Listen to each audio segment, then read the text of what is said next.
20% of what we do leads to 80% of the results, right? Which means 80% of our efforts are leading to just 20%. Where in this process can we make things more efficient? Where is the noise? And what part of my training program is actually holding me back?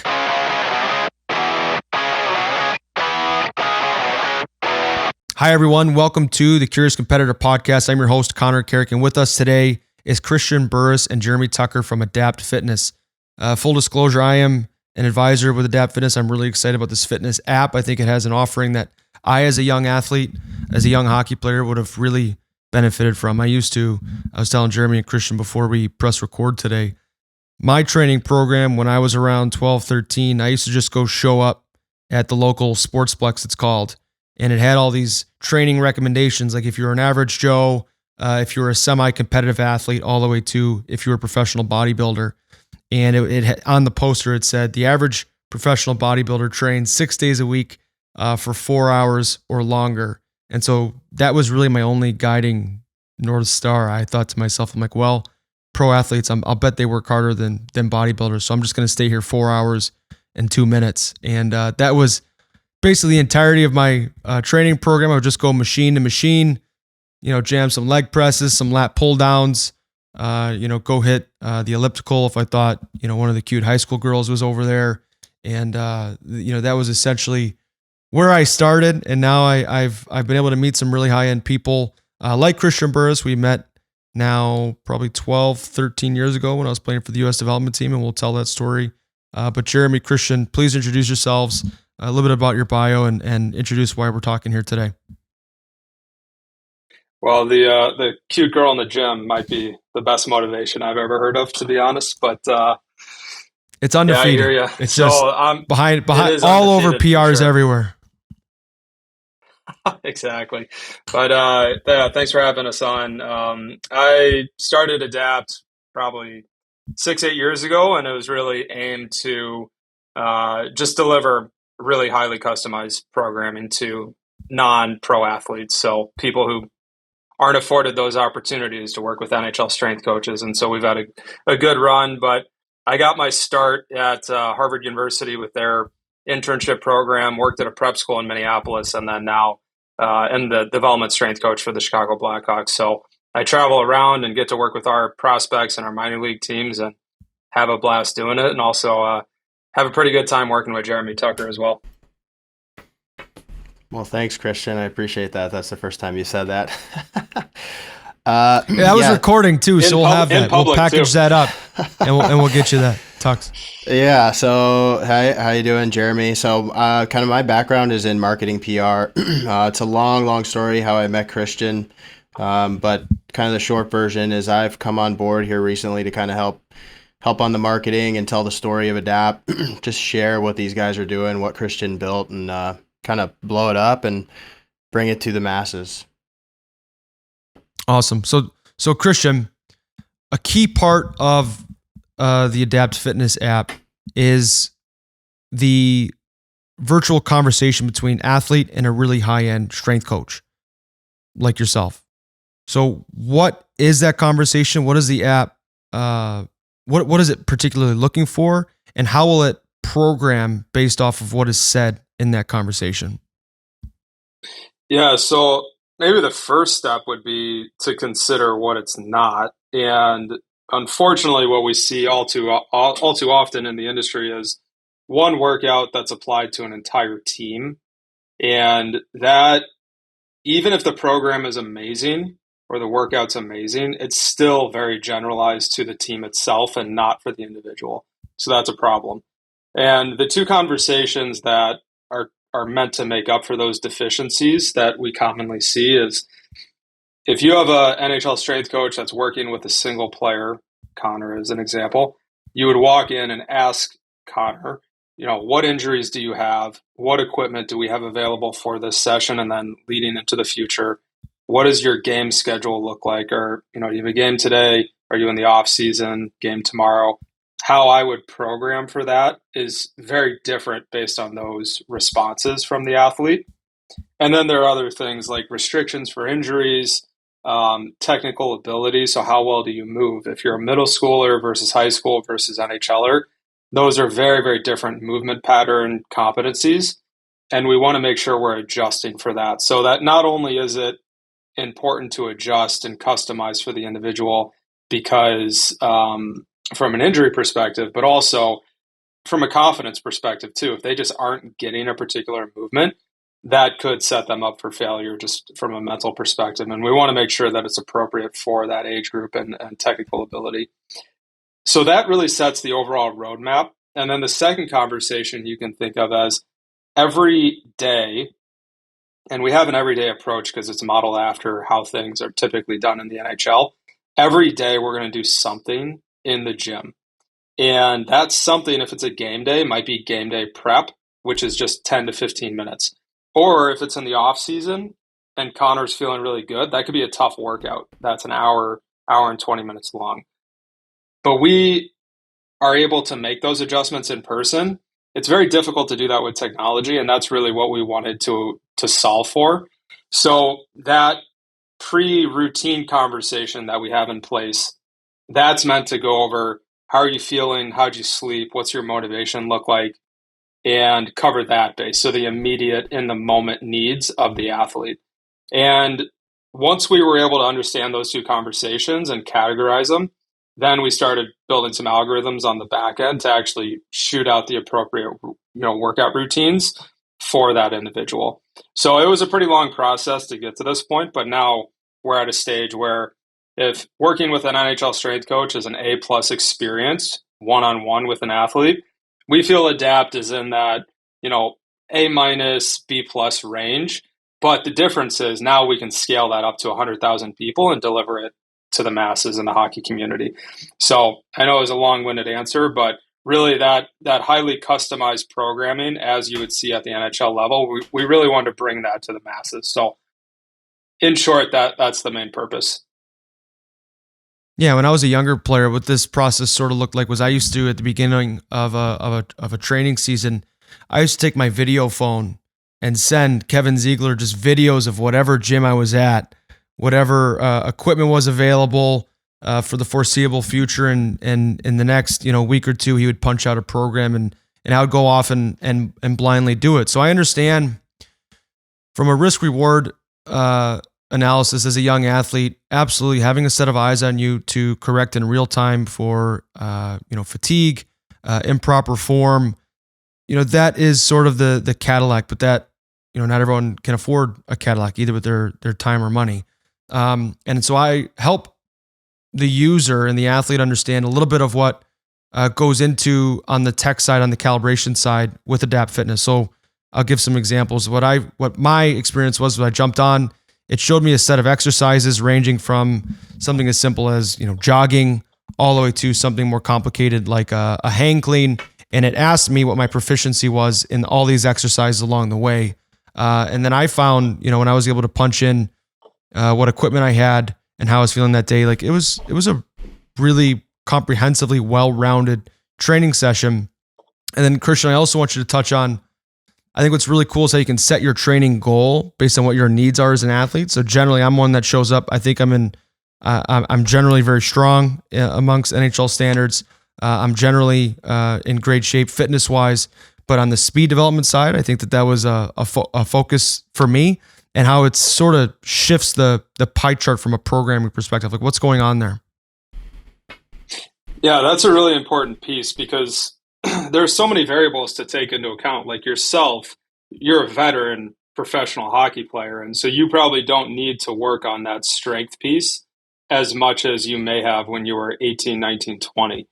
And that's a really common theme, right? Like when you're a younger athlete, you're developing, strength is probably the best thing to do just to get a base, some general fitness strength. And then as you fill out a little bit, then we can start working on the specific needs of your game. So if you're a speed athlete, all right, you've got that base of strength. Now let's layer on speed to be a little more specific. It's always going to change. It's always going to ebb and flow. Even in the off season, some athletes might not have the experience of working with a quality strength coach, but if you do, there will be different phases in the off season. So start off general, maybe strength, maybe some eccentric work, and then you get more into power. That's just one example of a few different methodologies.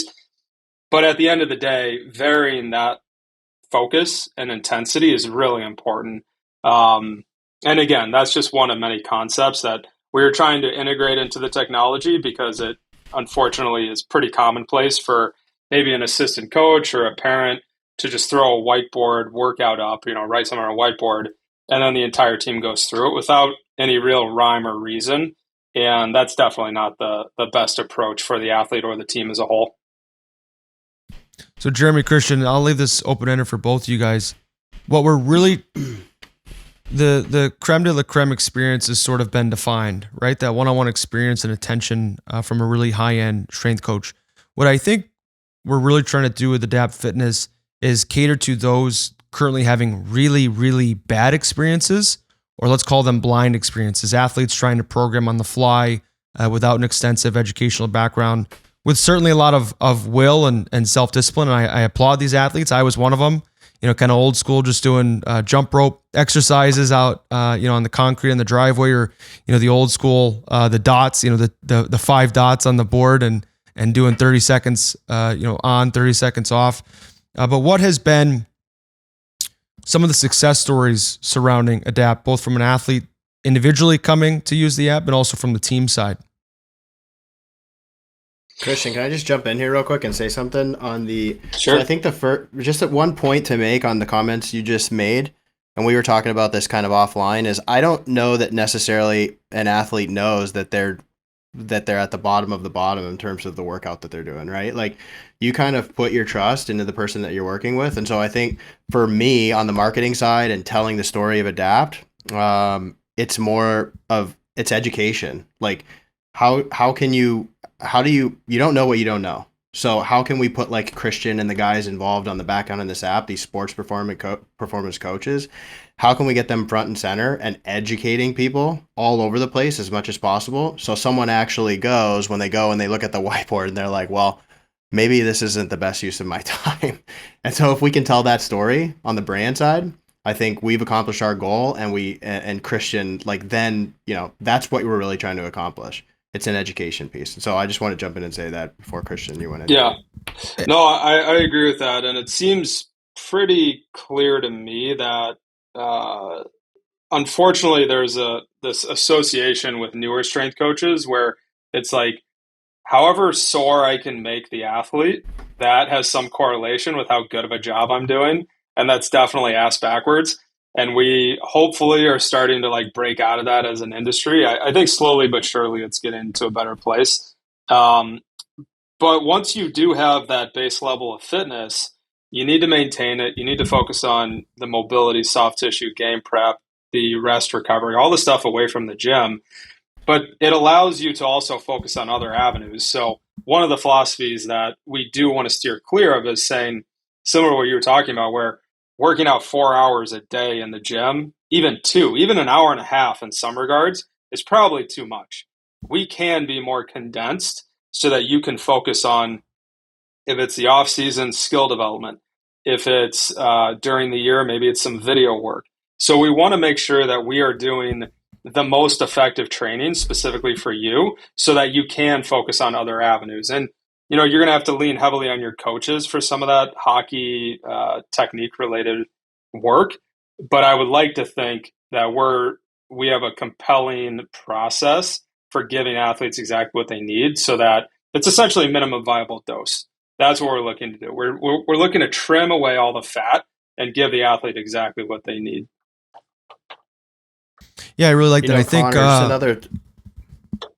ahead. Just another quick thought there too, like in conversations, like out and about, like speaking about this app to people initially, something that comes up. A lot of these coaches, they're doing the coaching on ice. They aren't trained, right? They played hockey their whole life, right? Like, and then they give that off ice fitness piece to whatever, the guy in the gym who's doing the whiteboard thing. They're not trained like Christian is trained to understand the body and how to work out and to do these things. So I think it's almost a little bit like the feedback I'm getting is like, thank God, right? Like that this exists, and I don't have to take on this responsibility anymore. Yeah, yeah, and we also see that from other avenues, because within our education process is training, but we're also getting pretty deep into journaling, just making some associations, right? Like just checking in and like seeing how I feel and how does that relate to if I had a tough game or travel, or maybe I got into a fight with my parents or my girlfriend or whatever it is. But trying to have a holistic perspective from this, and then in addition to all of that, the nutrition side of it, we try to handle that as best we can.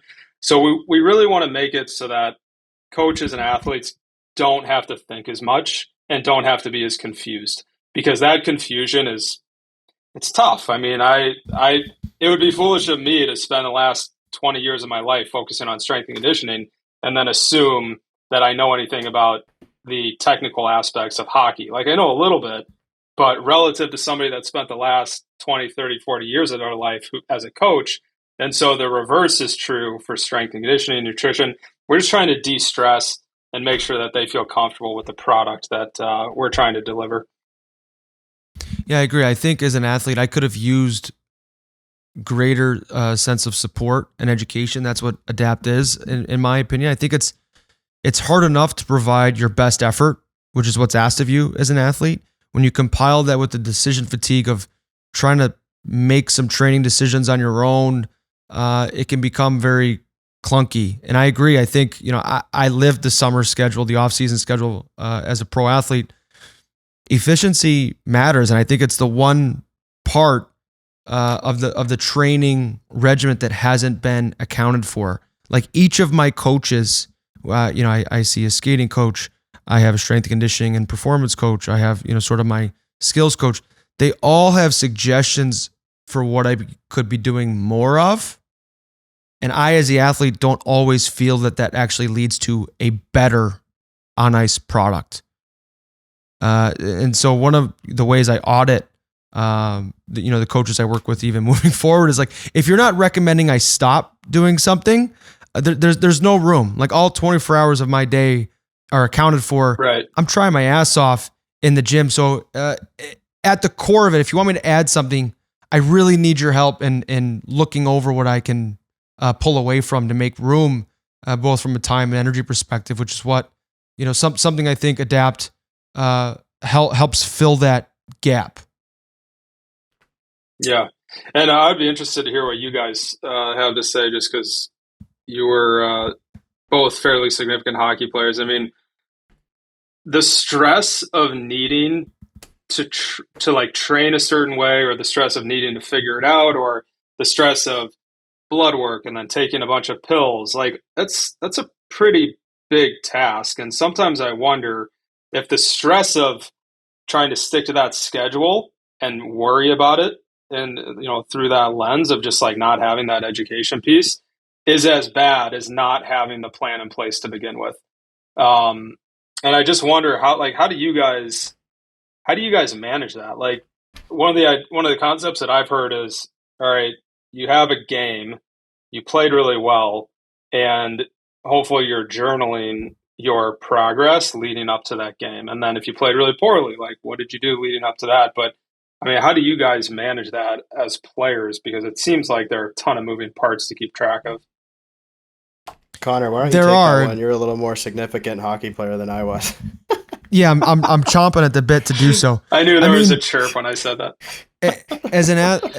As a pro hockey player, like I've seen players go as far as marking with a Sharpie certain spots on their skates, on their laces, for where they wanted to tie their skate to. So if the lace is aligned in a certain way, they knew they were tied properly. Every hockey player, for the most part, will carry what's with them a measure stick, right? Like the stick that was the most perfect length when they were playing their best, and they will not let anyone touch it. It always travels on the team, because for whatever reason, you go to eye it up the next time. Maybe the stick graphics are a little off. Maybe you're wearing flip-flops, and when you're cutting it, you were barefoot. You lose track. And so the way I view it is I come back to the there's a saying, and I don't know where it comes from, but it's like 20% of what we do leads to 80% of the results, right? Which means 80% of our efforts are leading to just 20%. It's like, what if we where in this process can we make things more efficient? Where is the noise? And what part of my training program is actually holding me back? And I'm evaluating this constantly. And you'll see the players that are particularly good at it. They have this knack for knowing what they need and unapologetically pursuing it. If they're in the gym and for whatever reason they try to communicate to their coach that, I just don't have any juice today, I really feel like I'm on the cusp of getting injured or sick, and the coach continues to press, like I've seen it, guys just say, hey, thanks, I'm out today. See ya. Yeah. Or I've seen, really high-end pros that are doing drills in practice, and they're like, I know what it feels like to get better. This drill isn't doing it for me. And they'll go screw off and do what they need to in the corner. And there's a little bit of tension between the coach and the athlete at that point. But what's happening is there was a breakdown in that initial conversation that you said Adapt's trying to foster. There was a breakdown there. Either the athlete that wasn't able to fully communicate it, or the coach wasn't in a position to hear the athlete and actually do something with the edits. And so there's a lot of moving pieces. And I think of it in the summer where, gosh, you've got the laundry piece. The best fertilizer you have for your training is sleep. Every athlete I know that I've talked to is struggling to get 7.5. And I've talked to some of the hardest working guys that I've shared NHL locker rooms with. You and I both know what 9 hours a night would do for their training program. And so the question becomes like, okay, if I train an hour and sleep 9 hours, or if I train 3 hours and sleep 7, what's going to be the better effect? I don't know. This is part of the conversation I think's been ignored for a bit. Yeah, it's tricky. It's really tricky. It's funny though, because then you see some players who are just so gifted and they leave some of these training habits just to the wayside, and they still somehow manage to play 10 years in the NHL. But that is very, very rare. And I think pretty much all athletes need to learn this stuff. And typically, at least in my experience, it comes in the form of players either getting injured and then building a relationship with the training staff, and then they buy in. That perspective of just like missing the game and not being able to do anything about it besides, what they should have done initially, which is like prehab and restoration, but now it's rehab. So those processes are really tough. But yeah, I agree. Like the education piece needs to be much better on the sleep side of it. I mean, one of the rules of thumb that we try to push is 8 hours of sleep and then an additional hour for every hour of exercise for that day. So if it's an hour lift, hour practice, it's 8 plus 1, 2 hours, 8 plus 2. And that seems to work pretty well. But it's tough because travel schedule gets in the way, overtraining syndrome prevents, and that goes back to the coaches being educated. That prevents people from sleeping, sleep disturbances, that type of thing. It's tricky. It's a tricky process. Well, and where I view on the training side, when I first got into nutrition, which was more difficult for me to get into and invest in than the training. I always enjoyed training. I enjoyed the physical challenge. Nutrition, having vegetables for lunch, very much felt like punishment at first. But my view was try it. I hadn't heard of a player that I looked up to that had invested in improving their eating habits and their fueling strategies that felt worse. And so, for young athletes out there, kind of towing the line on, I'm pretty good, maybe even elite. I don't think I need this component. Try it. Try investing in your training. See if you don't feel, bigger, faster, stronger, and able to repeat your high-end efforts for a longer, more extended period of time. And if you are trying that and you're not experiencing improvements in your game, like maybe you legitimately feel it's making you worse, now start to investigate the methodologies you're using from a training perspective. I mean, Christian, I know you've seen this where athletes for sure are working very, very hard. They're following a certain physical methodology that by the book sounds like it could work, but for whatever reason, with the skill component of their game or the way they play, it's just not a fit. Yeah, and it's a problem. I think it's really good to have mentors, especially younger players, whether it's like high school to D1 or D1 to pro athletes, just having that understanding of what like the next level is doing. But I do think it's most important from a personality and social perspective, as well as like a scheduling perspective.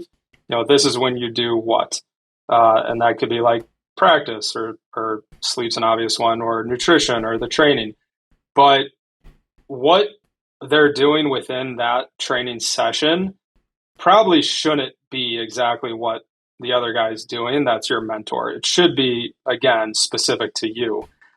And the tricky thing for a lot of younger players is understanding that, okay, I tried this, I'm feeling pretty smashed next day, I can't skate. Like my mechanics are all off because I'm so sore. Well, that style of training, you just might not be ready for. And maybe that's something that you shouldn't completely write off, but it's something that you should try next summer or during the season. So one of the things that we try to do is almost take a menu approach to training and education where, okay, if we think you need to work on strength, here are a few different options that will enhance that quality. If you need to focus on recovery or game prep, here are 10 different soft tissue and activation exercises that you should try, and then figure out what's going to work best for you. Because I personally think that with good coaching, you can get on the ballpark of what you need to do. But the true definition of being a pro is figuring out exactly what works best for you in the moment. And it's an ongoing process, right? How you prepare when you're 19 is very, very different than how you prepare when you're 25 and 30. So it's an ongoing process, and there's no one silver bullet. And you're probably the best example of that, just because you get pretty geeked out about this stuff. And I don't think a lot of players do, to be honest, unless. Yeah, I think you just got to be wired. So there are a lot of players that just like to be told what to do. You're a little more cerebral about it. Well, I mean, that's put kindly. I think there's an argument to be made that, maybe that's just an aspect that I would say, some would argue I overthink. But I'll challenge you on how athletes prepare now. I saw it when I first came in the league. There was a huge disparity between, how younger players would prepare and some of the older players. There were some players old enough and had been around long enough. They frankly didn't even care they got hurt. They were going to read the newspaper and just show up for the game. And they were, modern marvels. But most of those guys have retired. And so I want to add some pressure to the equation. I do think if you're a young, aspiring hockey player, the knowledge and NHL readiness of prospects and players coming up today is so strong. And I think it's because of the access to improved information that Adapt Fitness is providing, that different social media channels are providing, that different giants in the game are starting to show some of their process that used to go on behind closed doors. And so I really challenge the next generation player to educate themselves and start engaging with what they learn quickly. Because this game, someone said it to me when I was younger that the NHL, the league gets better every year. And I was like, what do you mean? Like, doesn't it just stay the same? Like, isn't it just always the best? Like, and I kind of didn't understand that from the root of it. But like, the NHL is getting tremendously better every single year. And you have to keep up and outperform that pace and that trajectory for your own development. Well, what do you see internally? Like let's say when you were with Toronto, like what some of the younger guys, when they come into the league, are they kind of fish out of water, or do you think they actually are significantly more? Like, are they educated before they get into an organization situation, or do they have that education in high school or junior? A lot of them are educated to an impressive position. And what's really cool is the players that aren't, for the most part, they're rare, but they're really, really high-end players who just haven't been pushed to a point in their career where they've had to be resourceful in this way. Yeah. Right? Like they're so talented. They've avoided the shoulder separation. They've never had to go through that rehab. They're in such premier shape that they just always finish first, in the bag skate. So they never really understood the need to apply themselves off the ice, in a metabolic conditioning sense, for example, because they didn't feel a need to grow that system. There was a player I had in New Jersey. I'll throw him under the bus. His name's Miles Wood, and Woody's he's a beauty.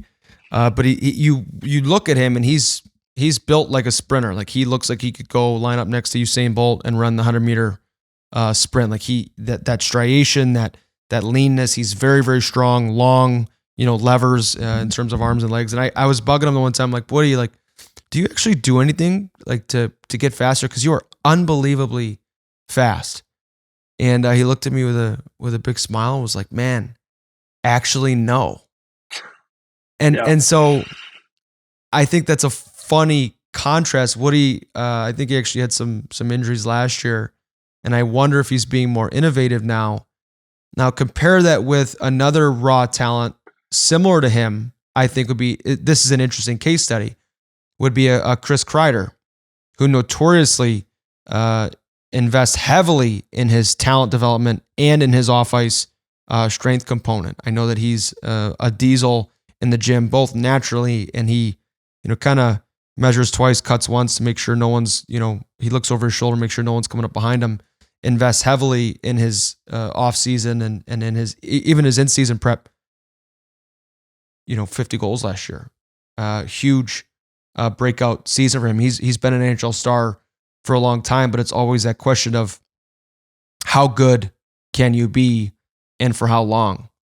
We can look around the league at certain players who, had risen to a certain part of their game where they're really high-end athletes, and now they've started to fall off in terms of the league. I think there's other players. I mean, we've seen it. Let's look at two other guys who are pretty public about their process. Nate McKinnon is a bull, right? Both on the ice, and we know in his off season or in his outside the rink prep, invests heavily in his nutrition. I'd heard, rumors that he had moved a physical therapist that he really respected into the same building. So he was taking care of his body. We've heard the stories of LeBron investing millions of dollars in his body. So I do think the next wave of athlete is starting to understand how to maximize the surface area of both their impact in the game and the longevity of that impact. Right?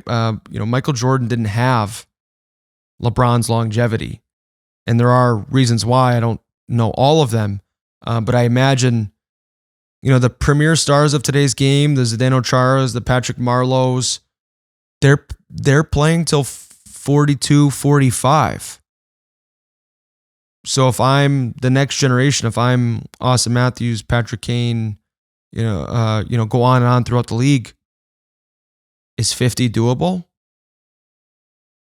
with what we're learning and what you'll know as you get towards the end? Because they're obviously not 50 right now, so there's going to be even better information for them to learn. There's going to be even improved theories on the application of what we know about the human physiology. I don't know. I think it's doable. And that's I do think that. I do think the imagination piece is something that athletes do use, but I think it's something that isn't used as often as it should. So getting back to the doing less, right? If a coach isn't suggesting I do less, I look around, I see a lot of tired athletes in the summer. Everyone's working their ass off. Like it really is a very hardworking sport. Guys skate, an hour or two a day. Guys train 2 to 3 hours a day. To use your math from earlier, that's 8 hours plus. That'd be another 5. That'd be 12, 13 hours of sleep a night. No one's getting that. So there is an element of overtraining, but I think, Austin Matthews has this really uncanny wrist shot, right? Sort of his left foot, right foot step. His shaft gets very vertical and he rips the puck. Before Austin Matthews, no one shot like that. And now you see Cole Caulfield, Trevor Zegras kind of shoots like that. I'm trying to think of, the Connor Bedard I just saw in the World Junior. He shoots like that. The next athlete imagines that this is possible. And there's going to be a huge wave of players that can shoot and score in this manner. Maybe not as prolific as Austin. The guy hit 60 last year. But I do think the next wave of athlete needs to reflect on, okay, what did the previous generation do? What actually was driving growth and what was actually harming recovery? And I think Adapt is in that conversation. And I think they're extended forms of what we're doing now. Yeah. Tuck, you got some? Well, yeah, just a couple of thoughts. Like, I think what you're saying right there, it's a great example using Austin Matthews and his wrister snap or whatever you want to call it. But you see that every night on, I don't know, call it whatever, TSN, SportsCenter. You see him scoring his 50, 60 goals. I think it's rare.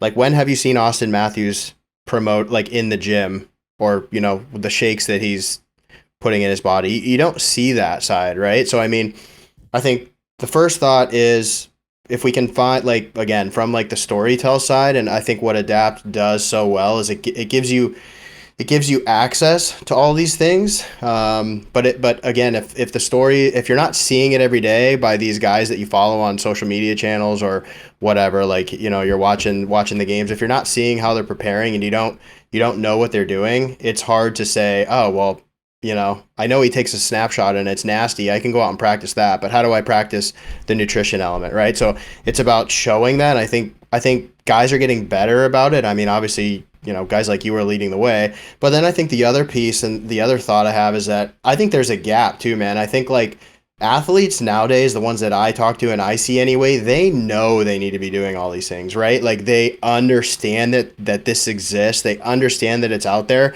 but the gap exists in getting like someone like Christian that's at the NHL level. How do you get access to that? Like, you don't. So no matter how much you need to be doing it, you still have to go to the rink with your coach who's not sure how to do this and read the whiteboard. I'll keep using that example, right? So you're stuck.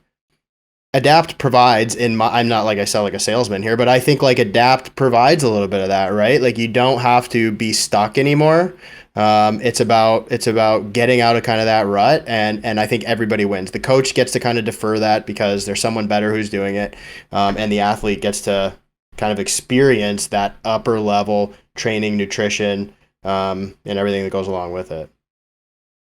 Yeah, they definitely, guys like Austin Matthews, other players, Bedard, they found that cheat code, and they found it sooner than others. But that also goes to the education piece, because maybe a coach sat him down and said, like, hey, this is something you should work on. But I'm sure that happened with a lot of other players as well and other coaches.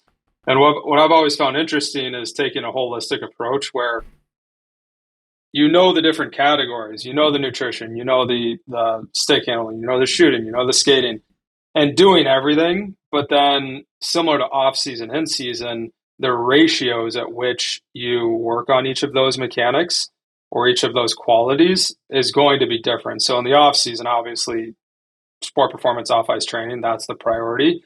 Within that, there's another ratio of like what type of quality, power, speed, that type of thing. But then as the in-season or late off-season progresses, it is more on-ice skill development. But if you can, again, educate from a menu perspective, here are the opportunities for you to get better, and then the athlete learns. They're learning how to learn through that process. I do think it is a bit rough when you see college situations or pretty much any non-pro situation. I'm sure there are some other examples, but virtually every non-pro situation where there's a strength coach, it's just like, here's the workout, do the workout.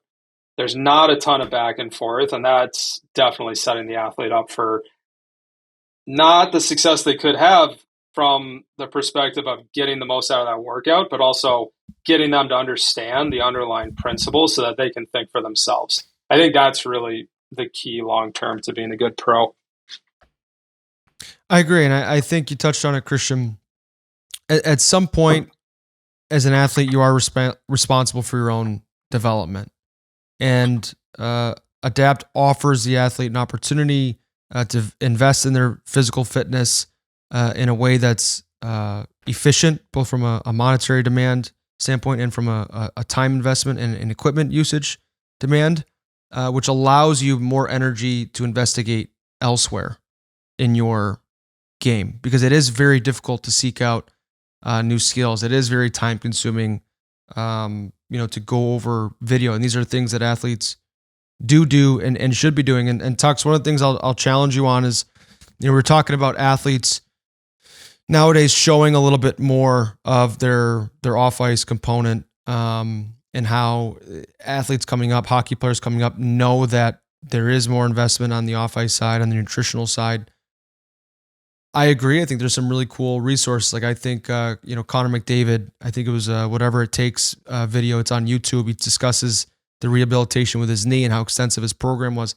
I thought that was great insight, something that inspired me as a fellow NHLer. I haven't had the career that Connor McDavid has, but I found that like to be really innovative and challenge. Like, man, like this is how the best of the best are doing things. There's an opportunity for me to do certain things better.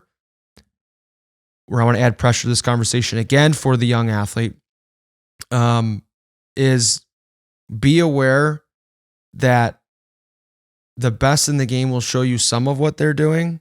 They are not showing you all of what they're doing. And as an athlete who's not a top 5 player in the NHL, like that really motivates me.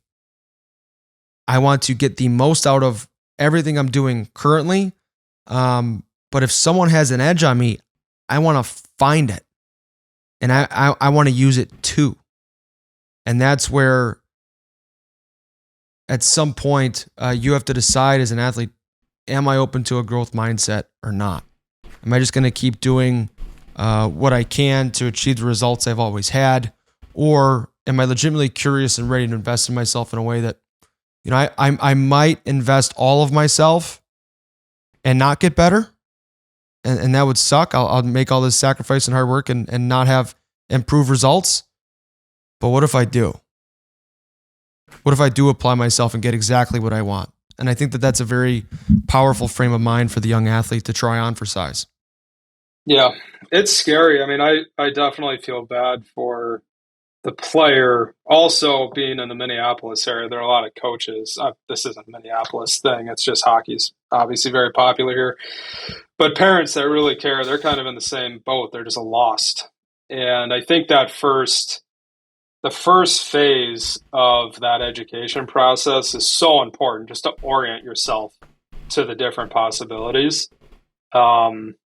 But the number of variables that come into play are just limitless, right? Like there are things that you can control, but competition, that's something you can't control, or travel schedules. So you can't control that, but how do you limit the negative effects that it has on you? And it's really tough for players to get the mindset. That growth mindset is unfortunately much less common than I would like, at least. I'm sure the rest of us would love to see that to be more commonplace. And I think it is becoming more commonplace just from the simple fact that people are talking about it. But it's tough. It's tough for younger players to understand exactly what that means and then find the appropriate resources. Everybody wants to be a player advisor when the young athletes are trying to commit to college or get drafted. So they have a lot of inputs, but I think fortunately for us, as far as educating players and having a platform to refer to for the off-ice stuff, there's not really anything in this space like what we're trying to do with Adapt. So I feel pretty comfortable that we're going to be able to make a pretty significant impact. To pivot, Christian, I wanted to highlight in your role at the Chicago Blackhawks just how you do travel around the world and see how strength and conditioning and performance monitoring is done in other parts of the world. What are some of the highlights from your travels? What are some of the horrors in terms of the training modalities you've seen out there? Yeah, you don't have to name drop anybody or use specific gym names, but I am curious of what's under the hood there. Yeah, it's a mixed bag. I mean, North American strength coaches sometimes talk down to European strength coaches, and then when I go over there, I kind of see the same thing that North American guys are doing. It's like with the internet, everybody knows the same stuff, right? It's just what their circumstances are. Are they willing to apply themselves?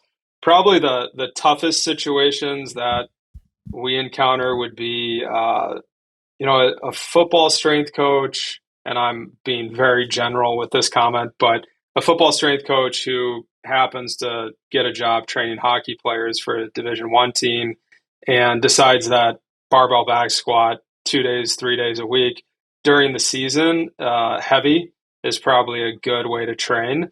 And we try to educate players on just how to mitigate some of those issues because that could potentially set them up for injury. And then most of the time it's a pretty good success case where it's a good strength coach, pretty good backing from a university or a head coach, some financial backing as far as supplementation, nutrition, that type of thing. So the resources are definitely improving, but yeah, you do see horror stories. I think it really just comes down to the fact that a lot of teams have to appeal to the entire team. If a single player has a specific need, a lot of times that isn't addressed just because they're, again, the whiteboard example, they're writing one workout for an entire team. And I suppose that same thing applies to the on-ice side of it as well. But no, I'm very lucky to have this position. It's a great organization, really, really, really phenomenal staff. But it's fun going over to Europe, traveling to, visit our players over there and then the North American guys as well. So I dig the job, and it definitely gives me some good context to understand what things are, the type of modalities that strength coaches are using in the industry. So you deal with a lot, Christian, let's call them prospects for now, the tweeners, where they're growing out of the junior youth hockey world, college hockey world, and entering into the pro world. I know on the private side, you've dealt with a lot of bona fide established NHLers, and also below that age group, 15 and down. So between both amateur hockey players, growing through the junior system and pros, what comments do you have on each of those groups of athletes? I think we've talked about this a little bit off air, so I have an idea of, what you're going to say, but what focus in their training is the college junior player really missing? And what have you seen on the whole, on the pro hockey player side, that they can do a better job of? The younger athletes really just need to understand how to move. They don't, from an injury point of view, they might get thrown into the fire with certain workouts where they could do, as a 16-year-old, even 18-year-old, hang cleans or barbell back squatting, technical movements that they're just not ready for technically. And getting that under control and educating them on proper form, how to brace your core, squeeze your glutes in the bottom of a squat position, that's super critical. Probably emphasis number one, unless there's an injury concern that we have to deal with. And this is like, a lot of these concepts they're not proprietary at all. They're just very common fundamental points of view.